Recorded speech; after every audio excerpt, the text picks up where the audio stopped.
जनपद पीलीभीत के जिलाधिकारी श्री पुलकित खरे द्वारा पीलीभीत जनपद के मुख्य आसाम चौराहा का नाम बदलकर किया बांसुरी चौक। सुनिए जिलाधिकारी क्या बता रहे हैं और जनपद पीलीभीत को हम सभी लोग बांसुरी के उत्पाद के लिए जानते हैं। पौराणिक रूप से भी और ट्रेडिशनली भी यहाँ पे बांसुरी का उत्पादन होता रहा है। इसको बांसुरी नगरी भी कहा जाता है। तो ये ज़रूरी था कि जनपद का जो सबसे मुख्य चौराहा है, जहाँ से जनपद में प्रवेश होता है, आप किसी भी जनपद से आएँ, आपको इस चौराहे से होकर ही जनपद में शहर के अंदर प्रवेश होता है। तो ज़रूरी था कि हमारे जो जनपद की पहचान है, भगवान कृष्ण की मुरली, उसको हम लोग इस जनपद के चौराहे पर लाएं। उसका यहाँ पे हम लोगों ने एक दृश्य उतारा है। प्रयास यही करा गया है कि सभी लोगों को अच्छा लगे, सभी लोग इसमें शान महसूस करें कि उनके जनपद को बांसुरी नगरी के नाम से जाना जाता था और अब ये चौक बांसुरी चौक के नाम से जाना जाएगा। मेरा सभी जनपद वासियों से निवेदन है कि आगे आने वाले समय में भी इसकी देखरेख करें, क्योंकि कार्य करना आसान होता है पर उसको संभाल के रखना, सहेज के रखना मुश्किल होता है।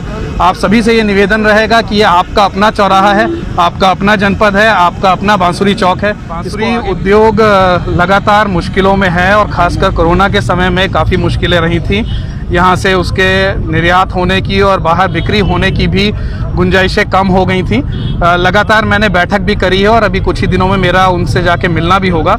प्रयास ये करा जाएगा कि जो बड़े शहर हैं, बरेली हो गया, मुंबई हो गया, दिल्ली हो गया, वहाँ पे जहाँ बांसुरी की ज़रूरत है उन फर्म्स के साथ संपर्क करा जाए और यहाँ के बांसुरी वालों को सीधे उनसे जोड़ा जाए। साथ ही साथ जो हमारे बड़े म्यूजिशियंस हैं, जिस भी जगहों पे इस तरह के आयोजन होते हैं, उनको भी सीधे यहाँ पर लाया जाए। आगे आने वाले दिनों में कुछ बड़े बांसुरी वादकों को भी यहाँ लाया जाएगा और कोशिश करी जाएगी कि इस तरह के आयोजन हो कि पूरे प्रदेश में ही नहीं, पूरे देश में ये नाम हो कि पीलीभीत से ही ये बेहद मनोरंजक वाद्य जो है ये पूरे देश को और पूरे विश्व को गया है। सर, एक बात और जानना चाहेंगे, जिस तरीके से जो बांसुरी की बात की जा रही है, तो बांसुरी उद्योगों को जो है लोन को भी नहीं मिल पाता, उनको काफ़ी सारी दिक्कतों का सामना करना मुश्किल है। माननीय प्रधानमंत्री जी की प्रेरणा से जो मुद्रा योजना शुरू हुई है और साथ ही साथ स्वरोजगार की भी कई योजनाएं माननीय मुख्यमंत्री जी की भी हैं, उन सब से उनको जोड़ा जाएगा। जैसे मैंने कहा, अभी आने वाले दिनों में इस उद्योग से जुड़े हुए लोगों के यहाँ जाके देखा जाएगा कि उनकी क्या परेशानियां हैं।